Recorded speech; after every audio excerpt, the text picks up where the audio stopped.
Hello and welcome to Witch in the City. Good afternoon and welcome to my home. So today is a very special episode because it's going to be two parts.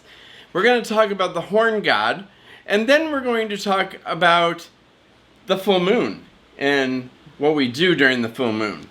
So let's get started, shall we? Hello and welcome. My name is Ernest D. Cornish. And I'm Witch in the City. So, we're going to talk about the horn god. A friend of mine actually wanted this episode, so that's why I'm doing this episode for her. And what I understand, and we're going to do a little bit of history, and then we're going to go back to the beauty of the horn god. So, the history of the horn god is the fact that the maiden becomes the mother. And then when the mother happens, she gives birth to God, the horn god.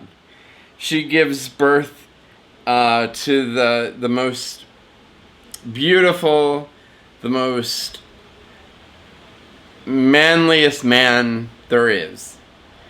And he becomes the horn god. He is also known as the Green Man. He is known as God. He is known as the Lord. He is also known as Sinerianos.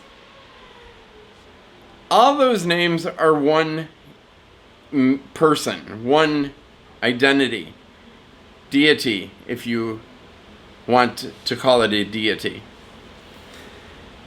The horn god himself is the perfect image of man. If man had a perfect image, the horn god would be the most beautiful creature in the world. He is perfect in every way. He is sculpted, he is formed, he is masculine, and he is beauty. So the horn god himself is usually featured with animals because he's nature. He's the natural beast in the realm. And he's also known as the sun god because being you have two things. You have the moon goddess, and then you have the sun god. So moon goddess gives birth to the sun god. Don't ask me how that happened. I have no idea. So what is it about the horn god that brings people closer to him? Well, it's the nature factor. For me, it's the nature factor. For me, it's the masculine. For me, it's the beauty of an incredible, gorgeous man and his masculinity. Being gay myself, I feel drawn to him. I feel powered by him and his beauty.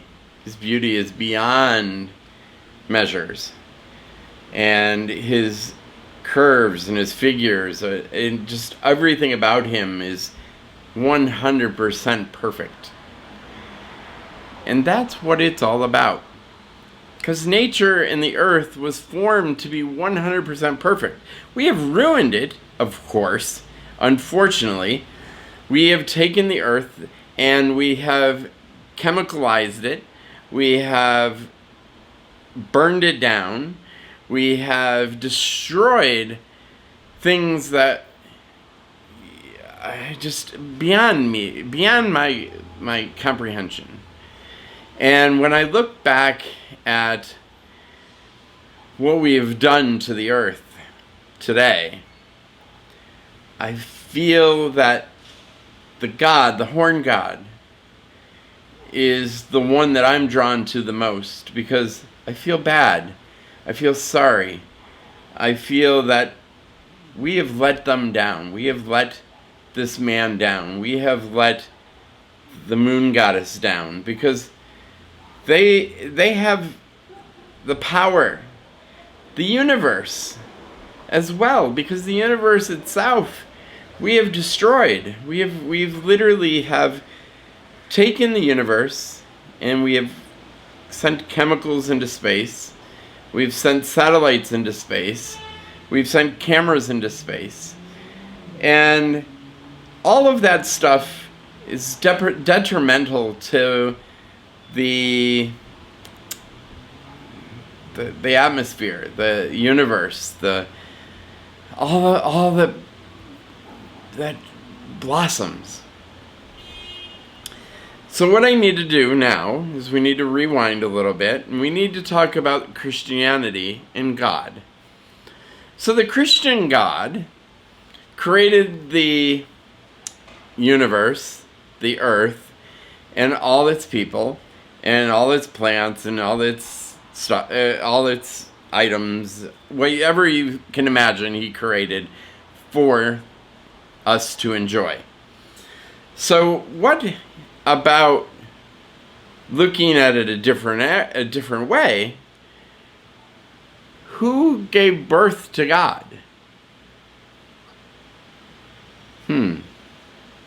Who gave birth to God? Well, in the Christian faith, there is no answer to that, because there is no answer of he just exists. He was never a born God. He was an existing God who created the heaven and earth and created all of mankind and animals and plants and water and all that stuff. Yet, he was never born. So, when I look at this and I think about this, I think about it in two different ways. I think about it as someone that has grown up Christian all my life and believing God, he just exists, is a perfect example of knowing that faith piece is the most important. But is it the most important? Because in reality, when you look at the Wiccan religion or witchcraft, or you look at the beliefs of the pagan era, we look at a God that was born into and from the goddess. The goddess was the one that existed first. She was the moon, the blooming moon that was out there. And then she gave birth to the most beautiful man that has ever been formed. And at that point, the god, the sun god, the horned god, was born. He grew up to be the most beautiful man in the world, or in the universe. So what is it about the differences between Christian and Wicca? Well, again, Christians believe that God was created by existence, where our God, our horn God, was given birth, was born from the mother goddess. So I guess there isn't much of a difference other than the fact that our God was actually born from something, where the Christian God just exists. So I look back and I think about things, and I know my faith. I believed I knew my faith. And then I looked at another aspect of it and I said, wow, can you imagine having three identities, three powerful pieces put together? The universe, the goddess, and the God. The power of three brings you the energy and the beauty of nature and all its glory.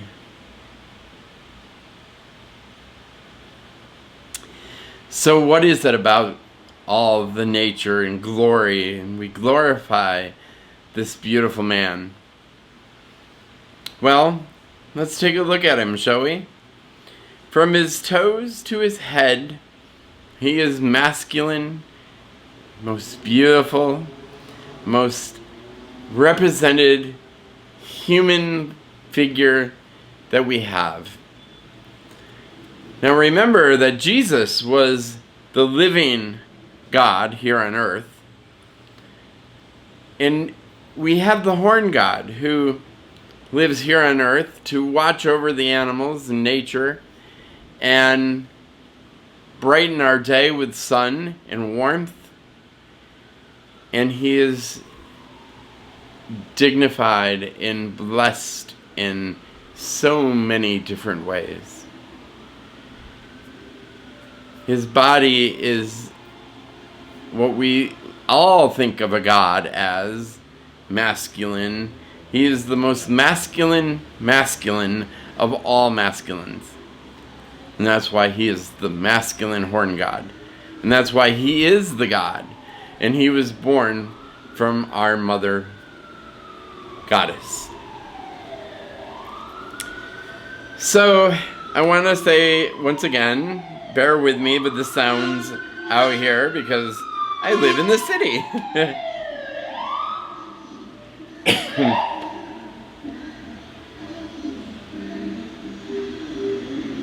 Okay, so hang on a second. So the masculine of all men is our God. It's our horn God. And he is the protector of nature, he's the protector of the universe, and he is the warmth and the light of our universe and on our earth. So there you go.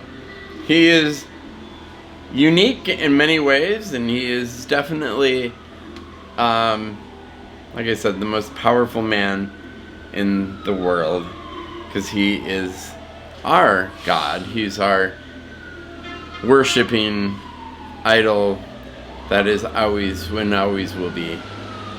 So anyways, I hope that clarified some stuff. I don't know if it did or not, and I don't know if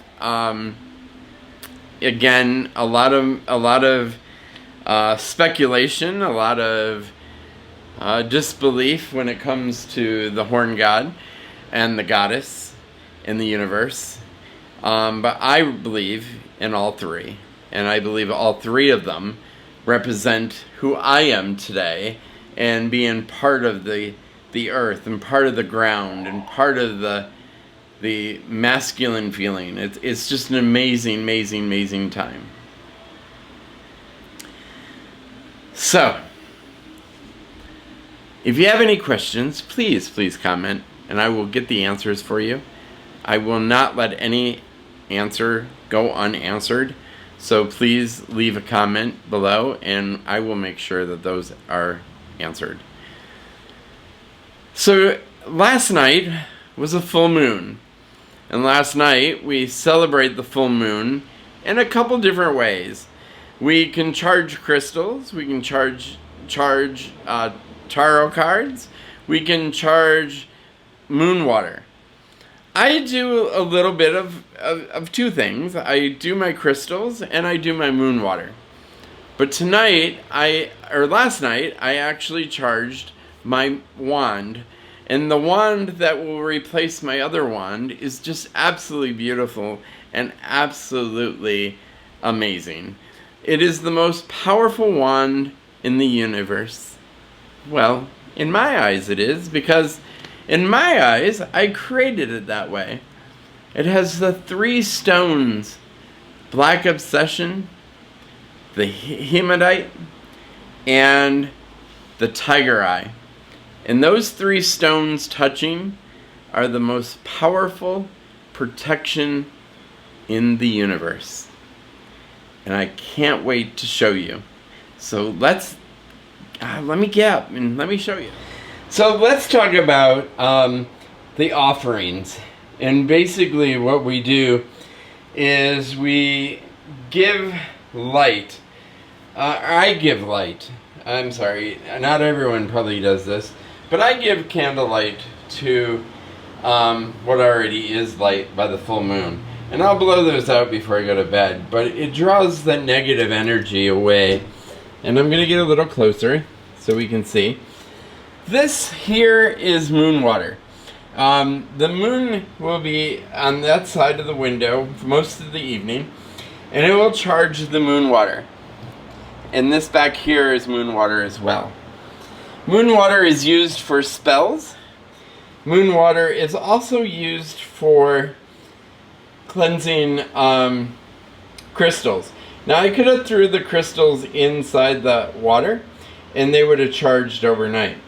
Now the important thing is I have to set an alarm, because those have to be removed from the windowsill before the sun comes up and be put away for 24 hours before use. So in here I have crystal. I have the crystals are in the salt with the water, and the wand. The wand that I was talking about. I'm going to turn up the light a little bit. Hang on. So the wand itself, the tiger eye, I have dragon's blood, I have a quartz crystal, I have an amethyst, cyanide, I have a feather, my very first feather, I have hematite and black obsession, along with these beautiful strands of purple. I love them.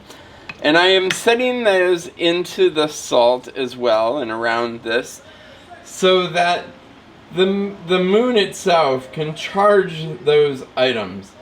And that wand will be consecrated tomorrow and placed on my altar for the very first time. And I will bless that tomorrow. I will make sure that it's 100% of clear and all things nice, and no negative energy or unwanted energy whatsoever on that. So that will be something I will do tomorrow, and I will make sure that it is added to the altar as my future wand, and being the most powerful wand in the universe. It's going to be absolutely amazing and beautiful, and I can't wait to try it out. So again, my windowsill, the moon actually is in this windowsill for most of the night. It is it should be right about now, it should be right about parallel to us, and it will be another like a half hour or so. It will be literally in front of us, and then it will stay in front of us throughout the night, and it will be there until morning, because this is the longest section of the night, and it will be blessing the moon water and all of the crystals themselves. So that will be exciting. I can't wait till that is actually done and ready to be used. So there are a few things that we do. We summons the goddess, the moon goddess, and we have a chant. We don't chant, but we do have a prayer that we say. Sorry, I'm trying to find it. Don't mind the idiots outside.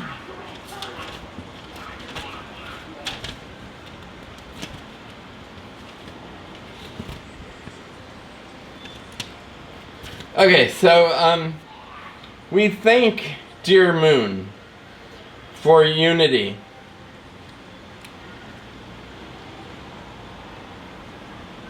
Me to the stability and the perseverance. of the goat. Just like her, I am ambitious and determined to achieve my goals. The moon goddess is who we pray to during this night, and who we worship during this night. When I do my thank yous later on, as the night closes, I will be thanking the God, the goddess, and the universe, because all three of them are part of my life, and all three of them represent me. So, say thank you for joining us in this journey of beauty and masculine as we embarked into the horn god, and we touched base with a little bit of the moon and the full moon and what we do during it. So I want to thank you for tuning in to Witch in the City. Please hit subscribe. Please tell your friends to hit subscribe and ring the bell for notifications for new videos. We have a new video every week, and it's just going to get more and more exciting. And if you have any suggestions that you want me to touch base on, please leave those comments in the comments below, and I'll be glad to either comment on them or make a video of it. So I need everyone to do me a favor. I have 10 subscribers right now, and we need 90 more. I need to get to 100, and then I won't have to record these. I can do them live. So please, please, please, please, please, I'm begging you, please, please, please, to tell your friends, tell your family, hit subscribe, and get me to 100. Because once we're to 100, the endless possibilities are amazing. And it will be incredible. I can't wait for